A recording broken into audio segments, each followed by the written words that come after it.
사랑하는 형제자매 여러분, 우리의 신앙을 점검하는 일은 결코 쉬운 일이 아닙니다. 그러나 하나님께서는 우리의 마음을 깊이 들여다보시며 우리의 믿음을 드러내는 중요한 지표로 성경 말씀과 찬양을 우리에게 주셨습니다. 오늘 이 시간 우리는 이 소중한 말씀과 찬양을 통해서 우리 신앙의 본질과 깊이를 어떻게 측정할 수 있는지, 그리고 우리 믿음이 어떻게 성장해 나아가야 하는지를 함께 나누고자 합니다. 하나님께서 이 시간 통해서 우리 각자의 마음을 더 깊이 만져주시기를 소망합니다. 첫 번째, 우리가 좋아하는 이 성구는 우리 신앙의 척도가 된다라는 말씀입니다. 즉, 우리가 자주 묵상하고 마음에 새기는 말씀은 우리의 영적 상태를 드러내며 신앙 여정을 이끄는데 아주 중요한 역할을 하기 때문입니다. 즉, 이 성구들이 우리의 안락함이나 우리의 세상적인 욕망을 충족시키는 도구가 아니라 오직 하나님의 영광을 위한 도구가 되어야 한다는 점을 미리 밝혀둡니다. 여러분, 많은 성도님들이 즐겨 묵상하는 구절이 있는데요. 내게 능력 주시는 자 안에서 내가 모든 것을 할 수 있느니라. 할렐루야. 빌립보서 4장 13절 말씀 말입니다. 누구나 좋아합니다. 이 말씀은 우리에게 큰 힘과 위로가 되기 때문입니다. 그러나 이 구절이 그저 우리의 욕망을 이루기 위한 일종의 보증수표처럼, 주문처럼 사용되어서는 본래의 의미를 잊어버린다는 것입니다. 나쁜 예를 하나 들어보면요, 어떤 도둑이 남의 집에 들어가서 물건을 훔치기 전에 이 성구를 외우면 어떻게 되겠습니까? 내게 능력 주시는 자 안에서 내가 모든 것을 할 수 있다 하면 내게 능력 주시는 주님의 힘으로 모든 것을 훔치게 된다는 뜻 아닙니까? 이게 말이 됩니까, 여러분? 주님께서 주신 말씀의 의도와 다르게 정반대로 사용해버리는 경우가 되겠습니다. 여러분, 물론 제가 극단적으로 나쁜 예를 들었지만 가만히 생각해보면 원래의 목적과 다르게 사용하는 경우가 있다는 것입니다. 여러분, 바울은 이 구절을 통해서 강조한 것은 예수 그리스도 안에서 모든 상황 속에서도 하나님의 뜻을 이루기 위해 의지할 수 있다는 믿음입니다. 모든 것의 끝이 어디입니까? 순교까지도 할 수 있다라는 뜻이 됩니다. 그러므로 우리는 하나님께서 주시는 힘으로 그분의 뜻을 이루며 하나님의 나라를 확장하는 삶을 살아야 한다는, 살 수 있다는 그런 도전을 받게 되는 귀한 구절입니다. 또한 우리가 잘 알고 있는 여호와는 나의 목자시니 내게 부족함이 없으리로다, 시편 23편 1절 말씀 말입니다. 이 말씀을 또 예로 한번 들어보면요, 우리의 필요가 채워지기만을 바라는 기복적인 기대 속에서 묵상을 하게 된다면 이 또한 의미를 잊어버리게 되는 것입니다. 이 구절은 하나님을 우리의 목자로 모시고 그분의 인도하심에 따라 순종하며 살아갈 때 참된 만족과 평안을 누린다는 뜻을 내포하고 있잖아요. 다시 말하면 주님이 내 목자가 된다면 우리가 그분의 양이 된다는 뜻이잖아요.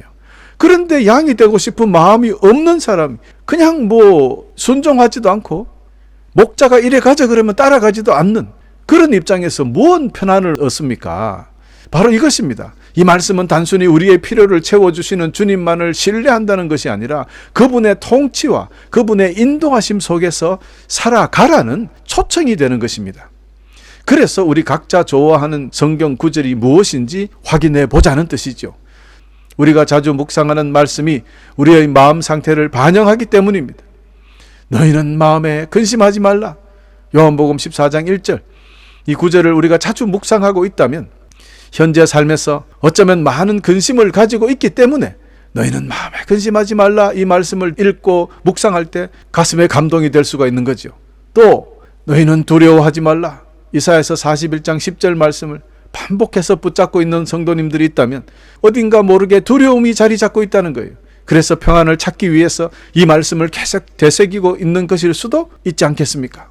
또 마찬가지로 항상 기뻐하라, 데살로니가전서 5장 16절 말씀, 이 구절을 자주 묵상하고 있다면 어쩌면 우리 마음속에 그만큼 기쁨을 누리지 못하고 있는 상태일 수 있다는 뜻입니다.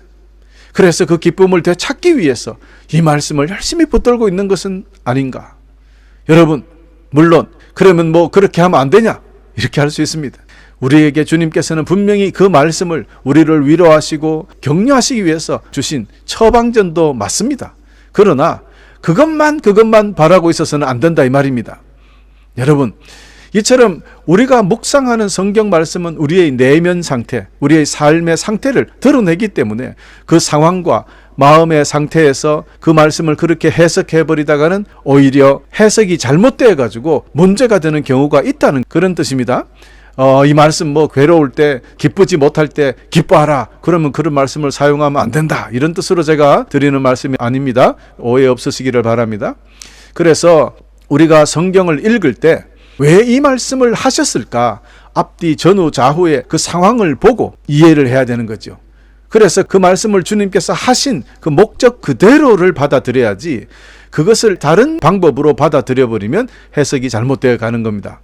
그래서 깊이 이해하고 그것이 어떻게 우리 삶에 하나님의 영광을 돌리는데 사용될 수 있을지 고민해 봐야 됩니다. 주님께서 두려워하지 말라 말씀은 내가 이 세상을 사탄의 손아귀에서 싸우며 승리하는데 두렵지 않게 승리할 수 있도록, 즉 하나님의 일을 하기 위한 말씀들이지 내 혼자 그냥 이 세상에서 내 육신의 편함을 위해서 사용되는 성구가 하나도 없다는 것을 여러분 기억하시기를 바랍니다. 우리는 우리의 신앙 수준과 영적 상태를 점검해야 됩니다. 하나님의 말씀 속에서 그래야 참된 평안과 기쁨을 찾을 수 있게 되는 것입니다. 성경 구절이 단지 우리의 삶의 안정과 육신적인 평안을 구하는 기복적인 관점에서 해석된다면 우리는 신앙생활의 방향을 다시 점검해야 합니다. 하나님의 말씀은 우리가 그분의 사랑과 은혜에 감사하며 그분의 영광을 위해 살아가라는 초대이며 권면입니다.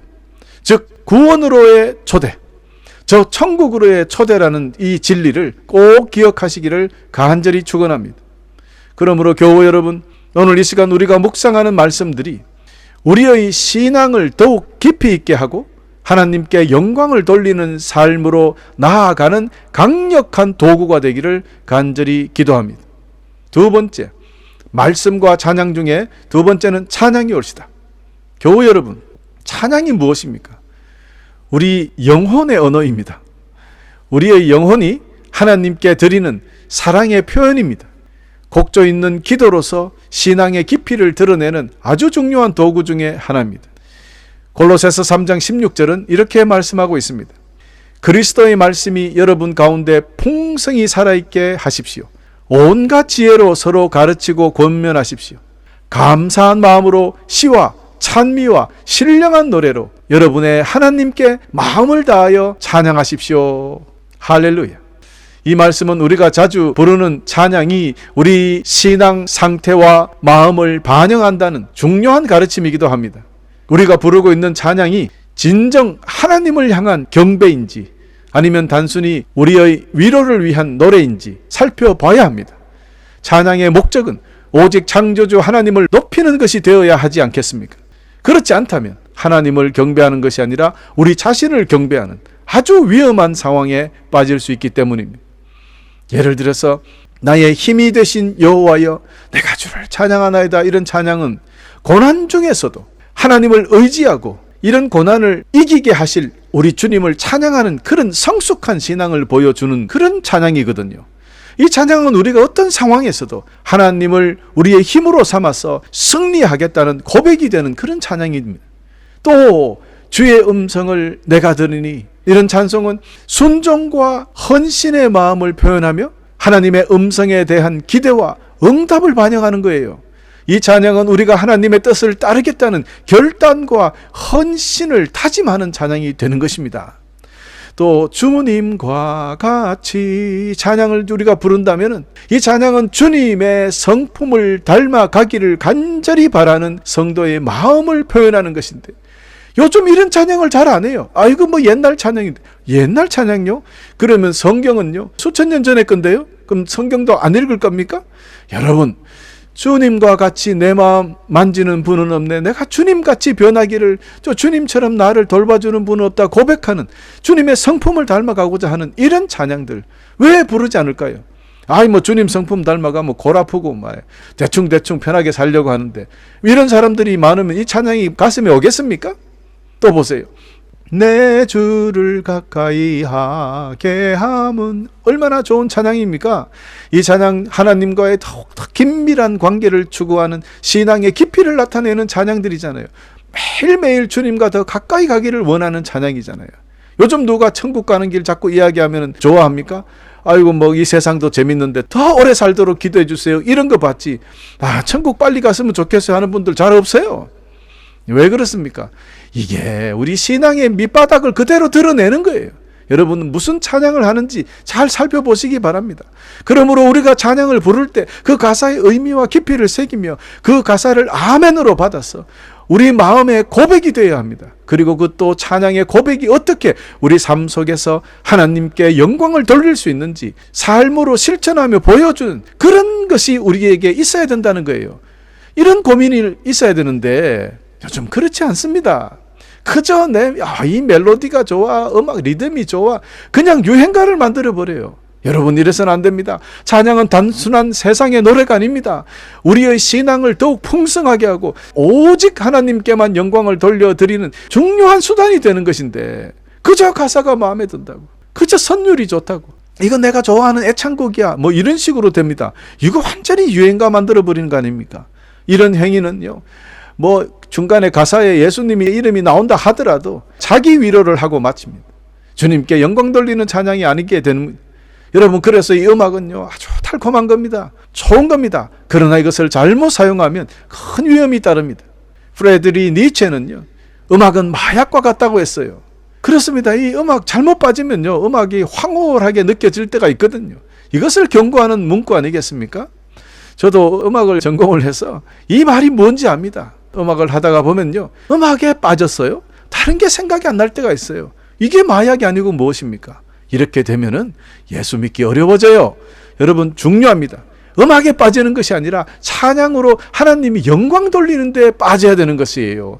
이거 달라요. 여러분 꼭 기억하시기 바랍니다. 그러므로 교회 여러분 오늘부터 우리가 부르는 찬양들이 우리의 신앙을 더욱 깊이 있게 만들고 하나님께 영광을 돌려드리는 삶으로 인도하기를 정말 간절히 기도합니다. 그리하여 하나님께서 우리의 찬양을 기뻐 받으시고 그분의 은혜와 사랑이 우리 삶에 넘치기를 소망하고 축원합니다. 여러분, 내가 어떤 찬양을 불러서 내 마음이 내 스스로 위로가 되는 것이 아니라 유행가처럼요, 그런 것은 일시적인 거예요. 그러나 하나님께 영광을 돌리고 하나님 앞에 나아가서 그분을 만남을 통해서 하나님의 축복으로 우리가 위로를 받고 하나님의 축복으로 격려를 받게 되면 우리가 완전히 거기에서 헤어날 수 있거든요. 하나님이 주신 힘으로 승리하게 되기 때문입니다. 이것이 여러분 삶에 계속 있기를 간절히 축원합니다. 사랑하는 교회 여러분, 이와 같이 우리가 좋아하는 성구들, 좋아하는 찬양들이 우리를 즐겁게 하는 그런 것만을 위해서 부르는 것이라면 우리는 주님께서 가르쳐 주신 신앙을 따르지 않고 있다는 증거가 됩니다. 이는 자기 중심적인 신앙에 빠져 있는 위험하다라는 신호입니다. 자기 중심적인 신앙은요 참된 신앙이 아니라는 것 여러분 꼭 알아야 됩니다. 결국 위험한 결과를 초래하고 결국에는 만족하지 못하고 주님을 떠나게 되기 때문입니다. 많은 사람들이 그래요. 교회 와서 만족하지 못한대요. 뭐가 그렇게 만족하지 못합니까? 뭐 예수 믿어봐도 별거 없더라. 얼마나 믿어봐서 그래요. 여러분, 이게 바로 자기 중심적으로 신앙생활을 했다는 증거가 거기에 나오는 겁니다. 기복적인 신앙을 가진 사람들에게 흔히 나타나는 것이 바로 이 자기 중심적인 신앙이에요. 그들은 기도, 찬양, 교회 모임에 열심인 것처럼 보이지만 그 믿음의 중심에는 세상의 성공과 세상의 편안함을 추구하는 세상적인 욕망이 자리 잡고 있다는 거예요. 여러분, 이것이 문제입니다. 이 문제를 주님께서는 정확하게 누가복음 14장 27절에 말씀해 주셨어요. 누구든지 자기 십자가를 지지 않고 나를 따르지 않는 자는 내 제자가 될 수 없다라고 말씀하셨기 때문입니다. 여러분, 정답이 나왔지 않습니까? 누구든지 너의 십자가를 지지 않고 나를 따른다면 넌 내 제자가 아니야. 얼마나 무서운 말씀입니까? 그러면 뭐 나는 제자 안 하면 되지. 여러분, 주님의 제자가 아니고는요 주님을 기쁘시게 할 수 없어요. 순종하지 않고는 따라갈 수 없어요. 십자가 길을 갈 수 없는 걸요. 십자가 길을 가지 아니하면 그 끝에는 천국의 문이 없어요. 우리는 필수적으로 주님 가르친 대로 우리의 십자가를 지고 주님을 따라가야 되는 거예요. 확실하게 주님께서 정리해 주셨기 때문에 더 이상 핑계 댈 것 없이 순종하며 살아야 됩니다. 자기 중심을 벗어나야 돼요. 이런 사고를 벗어나서 우리의 삶 전체가 하나님께 영광을 돌리는 방향으로 변화되어야 한다는 것을 오늘 간절히 강조합니다. 참된 신앙은 자기 희생이잖아요. 하나님께 대한 절대적인 헌신이잖아요. 왜 요즘 교회에서는 이런 말을 안 합니까? 여러분, 우리는 적어도 우리 교회에서는 우리 철저한 우리의 희생과 하나님에 대한 절대적인 헌신과 복종의 삶을 주님께 드려봅시다. 먼저 그 나라와 의를 구하라. 그리하면 이 모든 것을 덤으로 너희에게 다 주시겠다고 주님께서 분명히 약속해 주셨지 않습니까? 그렇습니다. 우리를 희생하고 하나님께 절대적인 헌신을 하고 순종할 때 그 하나님의 나라가 세워지는 것이고요. 하나님의 나라를 위해서 그렇게 우리가 일을 하다가 보면 하나님께서는 우리가 그렇게 바라고 원했던 것들을 채워주시겠다는 약속인데 왜 자꾸 거꾸로 하려고 하는지 모르겠습니다. 여러분, 그래서 저는 여러분의 입에서 날마다 거룩 거룩 거룩 전능하신 주님, 이런 찬양이 계속해서 흘러나오시기를 간절히 축원합니다. 주님만을 높이는 찬양, 하나님의 거룩하심과 영광을 찬양함으로써 우리는 그분 앞에서 겸손해지고 주님은 높아지고 우리는 낮아지고, 이런 찬양이 우리의 신앙이 되어야 돼요. 우리의 신앙이 하나님을 영화롭게 하고 우리를 거룩한 하나님의 백성으로 온전하게 바꾸는 그런 찬양, 그런 말씀으로 살아가시기를 간절히 축원합니다. 그러므로 우리가 좋아하는 성구나 찬양, 평안함을 구하는 것, 이 자기중심의 신앙 버리고 주님의 가르침대로 온전히 한번 살아가 보십시다. 신앙의 본질은 내 만족이 아니라 그랬죠. 신앙의 본질은 하나님께 영광 돌리는 것이라 그랬어요. 찬양도 하나님께 영광 돌리는 것이라 그랬어요. 예배도 하나님께 영광 돌리는 것입니다. 우리의 모든 크리스찬의 삶이 하나님의 영광을 위하여, 사나 죽으나 하나님의 영광을 위하여 살아야 되는 것이 성도들입니다. 그분의 뜻을 그래야 이룰 수 있기 때문입니다.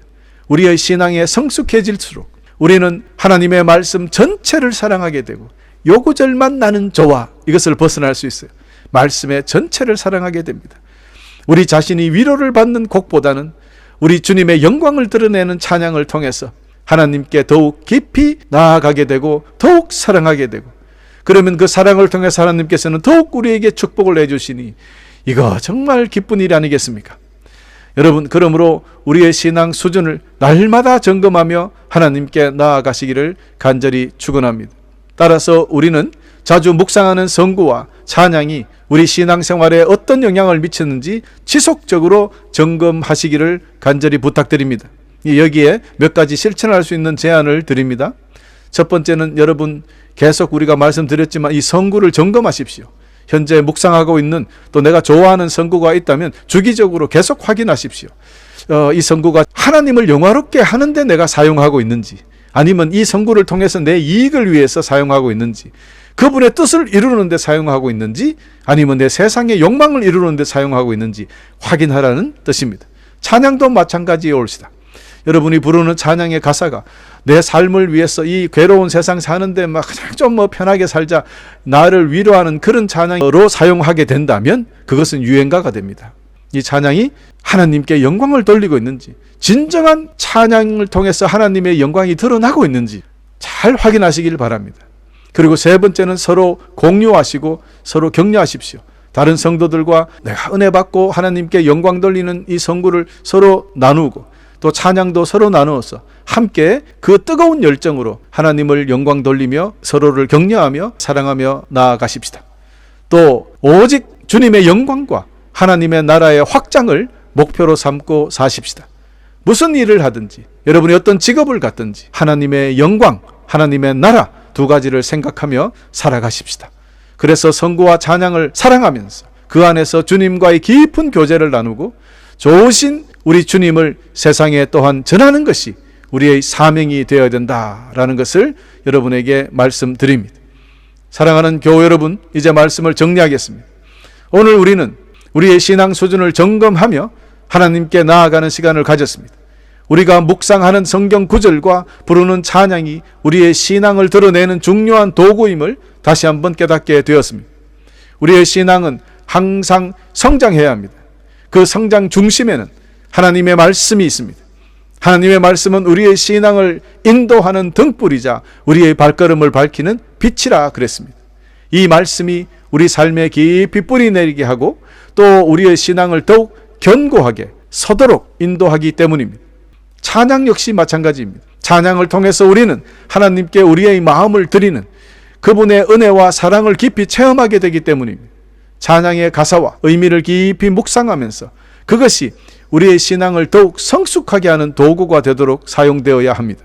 하나님을 영광되게 영광을 드러내는데 사용되는 놀라운 도구가 되어야 할 것입니다.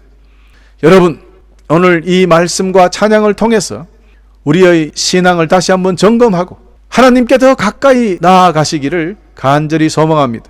하나님께서 이 시간을 통해 우리 각자의 마음을 만져주시고 그분의 말씀과 찬양이 우리의 삶에 깊숙이 더욱 깊숙이 스며들어서 승리하기를 간절히 기도합니다. 우리의 신앙이 더욱 성숙해지고 하나님의 영광을 드러내는 삶을 살아가는 그런 여러분 되시기를 간절히 축원하면서 오늘 말씀을 마치겠습니다.